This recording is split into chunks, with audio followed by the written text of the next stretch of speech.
Hello, my name is Marie and welcome to the small channel where I share some of my thoughts and make all kinds of videos. And I'm very glad to see you. Please subscribe to the channel and like the video if you like it. And today we're going to do a reaction video, which is actually my first reaction video. I have been so absent on my YouTube channel because I have been going through a lot of things. I have been moving. I was almost homeless. Yep. I was almost homeless and I don't know, it just felt like not appropriate time for me to post anything because I didn't feel like doing it. But today I wanna post this video, make this video first. It's a very interesting kind of a video because it's actually a reaction to a small part of the video, which is a video by Jubilee, and it's Middle Ground. The video is called Is Being Fat a Choice? The link to the original video is going to be in the description, and we're going to start now. There are certain topics that I would like to discuss, and I haven't seen the whole video yet, but I'm going to. But today I guess I'm not going to react to the whole video because the original video is like 1 hour 17 minutes. It's a lot, but we're going to watch this video today together and we're going to react to certain things that some of the participants say. Okay, let's start. By the way, that's how I fixed my headphones. The headphones cost me $2 and I bought them like a year ago and they still working, and the fixed one works better, but it's very like, I don't know, weird in a way, so I'm not going to use this one, I guess. So let's starting. Do you think just being in a fat body and being in the public space encourages obesity? Yes. Shame is what led me to an eating disorder. Whose fault When is that, what though? we're looking for is Whose fault is that? stability. That's your It's- fault. It's See, the an problem is that you're a amalgamation. professional victim. Would you agree, like, looking at his physique, like, he's at a perfectly, I would say, maybe healthy, No, I think, he's definitely overweight, definitely obese.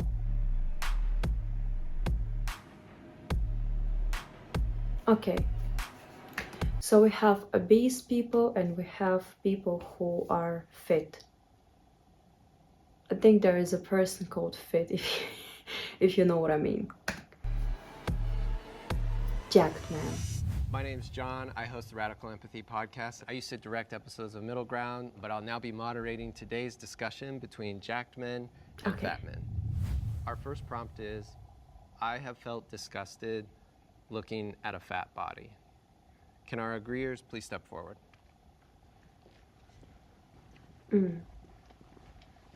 Whoever feels compelled to start us off. Well, it's unacceptable to be fat.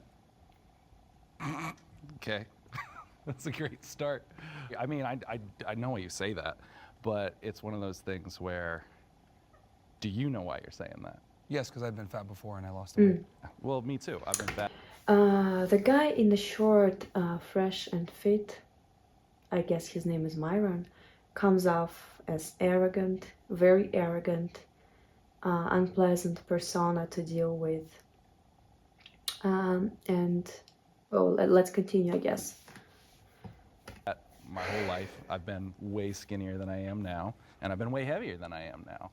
Was I less valuable at one point in there?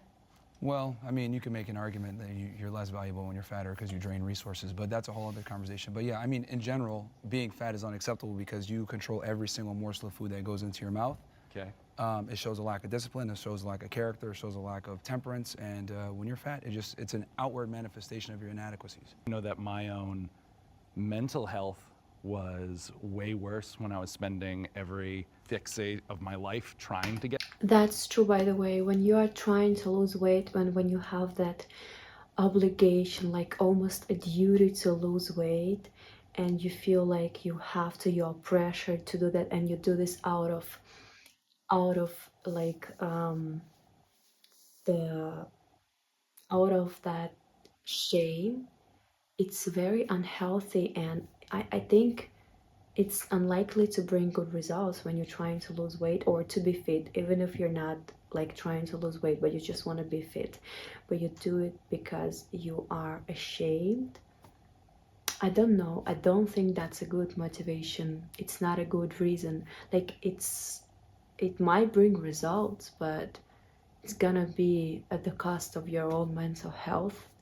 And then when you have the mental health problems, some people start overeat to compensate for it, and it's like a cycle. Get smaller and trying to be thinner.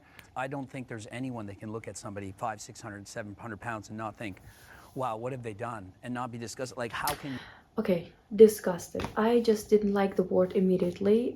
There's a prompt saying I have felt disgusted with my looking at a fat body. Okay, I have felt disgusted looking at a fat body. Disgusted is such a strong word. It's very inappropriate, like to use this word when speaking of appearance, because I wouldn't say a human being is disgusted. Like there is a line between, like you can feel uncomfortable, ashamed, or just a little icky, I guess. But disgusted should not be used when it comes to discussing appearance, because what I would call disgusting would not be connected to a person's appearance. There are definitely people that you can call disgusting, but what kind of people are they? They are criminals. Like I would call a criminal who committed terrible things, I would call him a disgusting human being. But a person being a beast, I would not call that person disgusting. It's really not the word that should be used when we talk about a person. And I want to also make sure, like an example of what I'm talking about. There is a movie that is called The Lovely Bones or something like this, The Lovely Bones, and there is a character named George Harvey. By the way, watch the movie if you haven't watched it. It's not a easy movie to watch, but it's worth it. Watch the movie. So there's a character called George Harvey. I would call George Harvey disgusting, but a person being overweight, I wouldn't call disgusting. Like George Harvey, an overweight person, it's not really at the same level.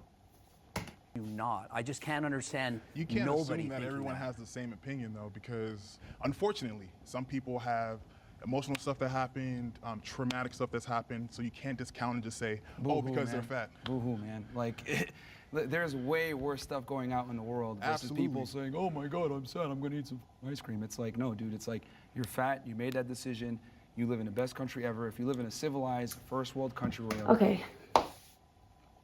The nature of humanity, unfortunately, is structured in the way that there are always going to be wars and people fighting over something, always.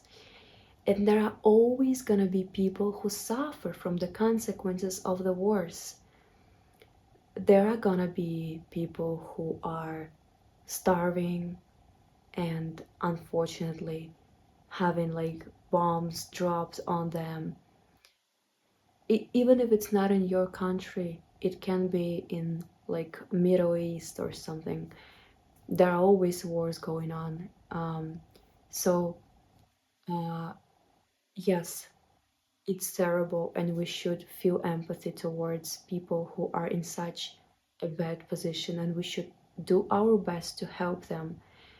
But does it mean that we should neglect our own mental health struggles? Does it mean that we should disregard our struggles and think that it's not worth it? When you are disregarding your mental health problems and your emotional needs, you're only making it worse for yourself. And if you are not a well functional human being, if you are not having that resource inside of you, you are not gonna be able to help other people. So first, you should help yourself emotionally and mentally as well, and then you should have this energy and this esteem and this resource inside and this like balance, and then you can help other people. electricity, internet power, etc. You deserve to be bullied. Okay. Deserve to be bullied. No one deserves to be bullied, okay? No one deserves to be bullied. Apart from like criminals or something, people who committed serious things. Bullying is actually results in mental health problems that result in overeating. It's a cycle again. Bullying is not a like decision that is going, it's not a solution that's gonna fix all problems. It's ridiculous to me that we have all these fat people running around. Meanwhile, people are being bombed in Gaza. It's ridiculous. We are so privileged here in the United States and in the West in general. When I see a fat person, I'm like, wow, you got the gift of life. You got the gift of being in a developed country, and you're a fat POS talking about body positivity on TikTok? What the hell is going But now on you're here? segmenting though, because not everyone thinks like that. What do you No, we call need it? to bring Like shaming back. Okay.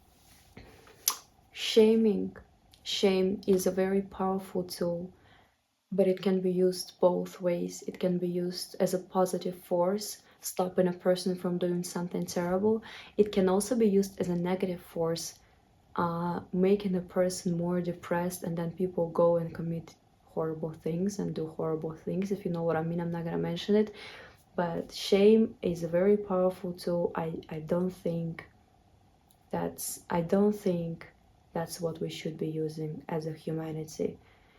There are other ways to help people out, but being tough, and this Mr. Tough Guy, who talks about shame and how like he's I guess he's red pill or something.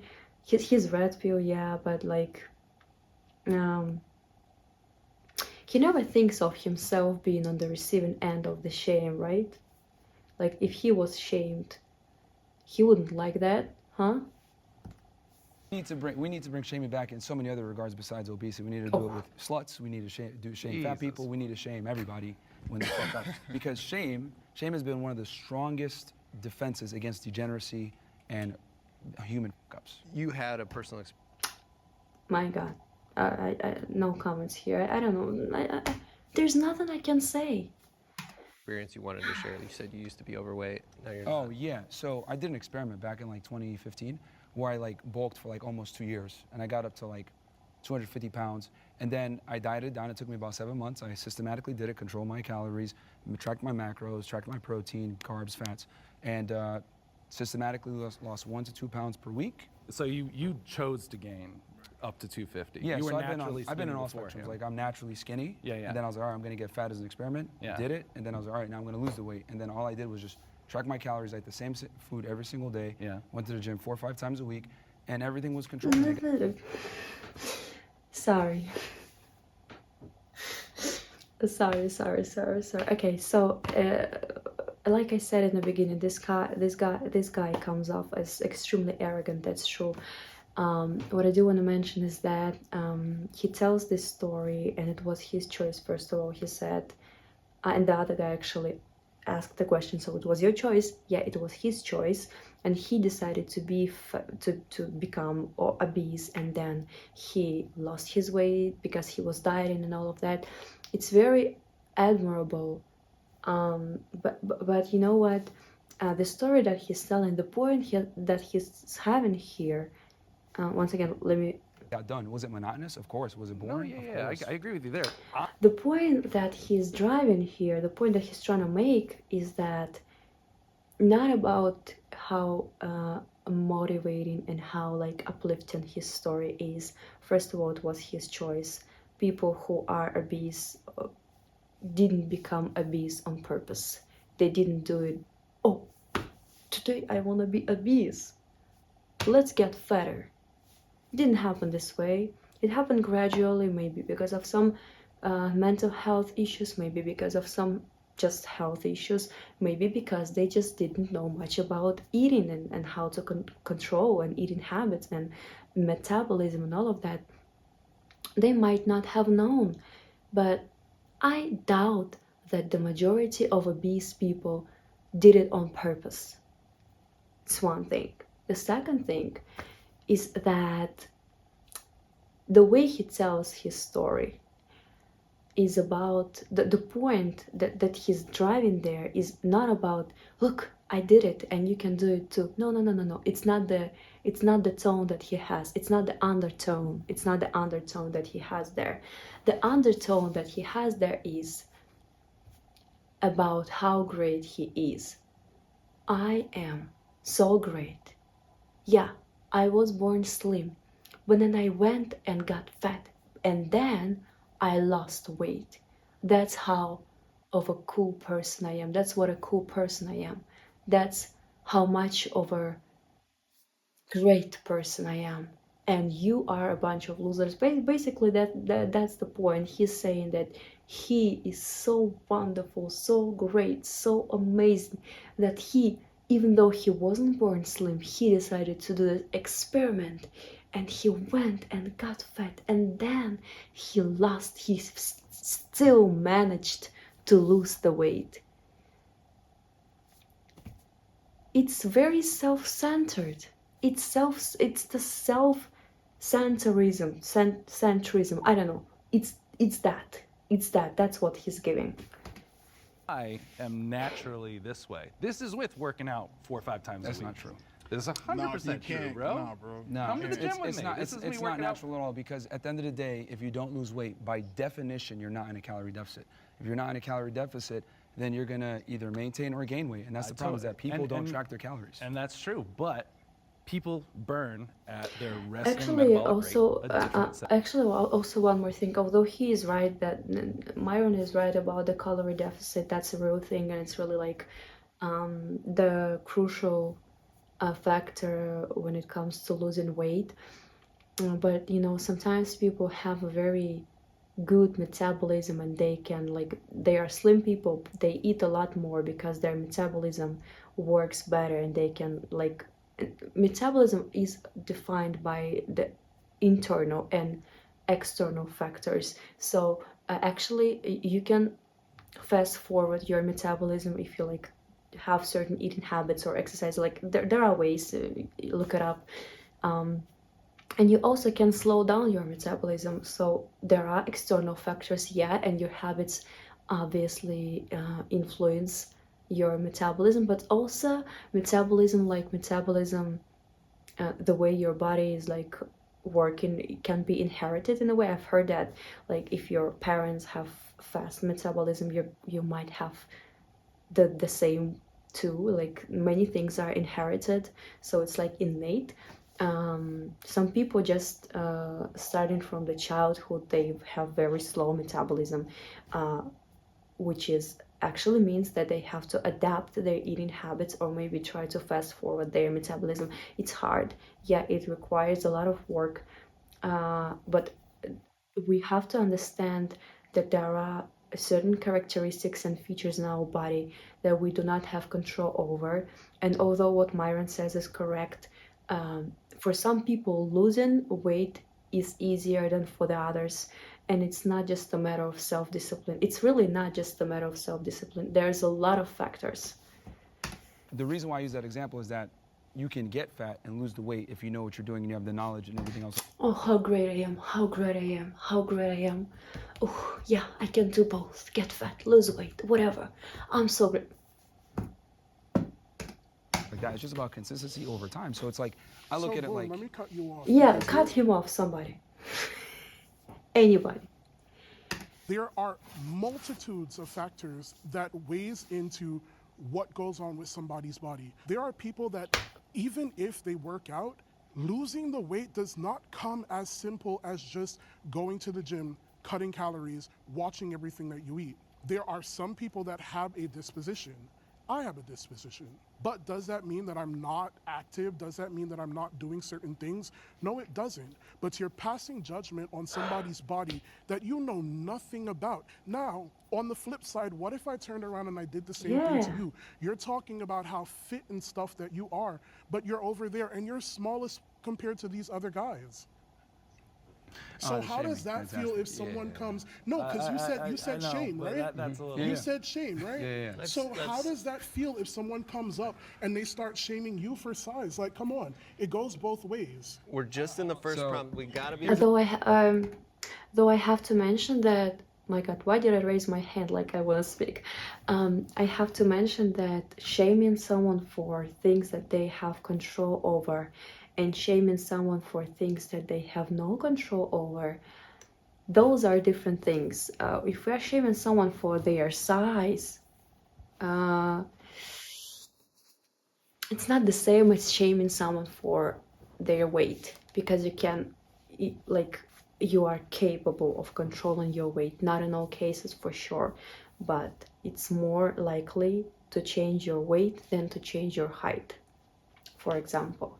Tools. What are the tools? The tools are simply knowledge, which you can get for free on the internet. If you have the ability and the discipline to go out there and get the knowledge, then you're going to lose weight. It's just that simple. It's just that people want to always make excuses for why. Oh, my feelings. Oh, I don't. I don't like how he clowns the feelings, because feelings actually matter. That's like one of the most important points when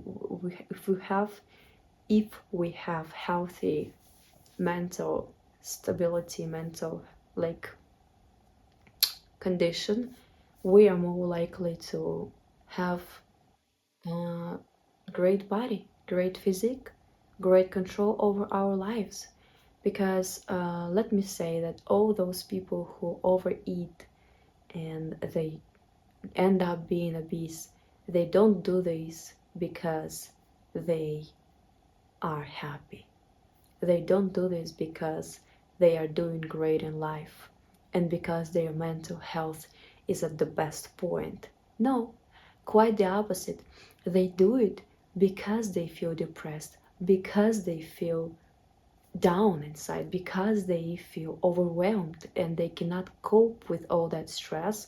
That's why they start coping by overeating and end up being obese and even more depressed, because now they have this obesity thing to tackle, obesity problem to solve. So when someone says and speaks so disregardingly of the feelings and says, oh, the feelings matter. If you take care of your feelings and of your mental health condition, you will not end up being obese. You will not end up compensating for something by eating ice cream or chocolate. It's like connected. It's connected. If you are so lucky, Myron, if you are so lucky to not have these problems in your life, if you are so lucky to not go through the darkest shit, if you are so lucky to have that control over your body and have that self-discipline, you should stay lucky. I wish you that. But shaming other people, being in your position, it's the same thing as you talked about. Oh, there are a lot of privileged people, like we are in the West. And he's right, by the way, we are in the West very privileged, and we really pay attention to some not important stuff. And that's what I agree with him on. But it's the same thing. You are also very privileged to have the life that allows you to have that self-discipline. Some people went through the worst things that you haven't been through, and now they are obese. It's not your place to shame them. Well, anyways, I guess that's it for today.